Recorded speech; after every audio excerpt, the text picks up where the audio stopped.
आप सभी को जय मसीह की द बाइबल पोर्शन में आपका स्वागत है।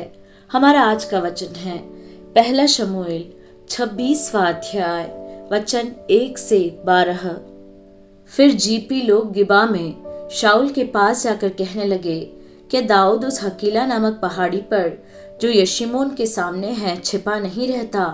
तब शाऊल उठकर इस्राएल के 3000 छाटे हुए योद्धा संग लिए हुए गया कि दाऊद को जीप के जंगल में खोजे।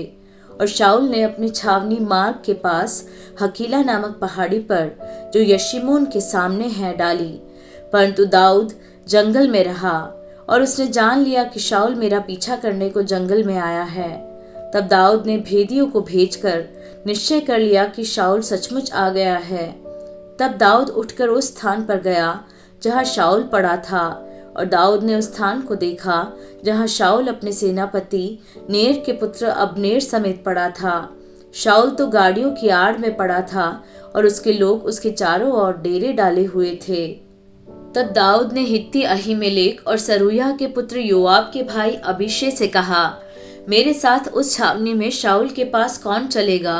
अबीशै ने कहा, तेरे साथ मैं चलूंगा।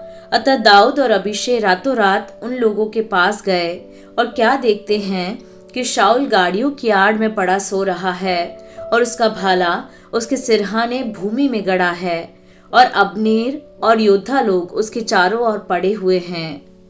तब अबीशै ने दाऊद से कहा, परमेश्वर ने आज तेरे शत्रु को तेरे हाथ में कर दिया है, इसलिए अब मैं उसको एक बार ऐसा मारूं कि भाला उसे बेधता हुआ भूमि में धंस जाए और मुझको उसे दूसरी बार मारना न पड़ेगा।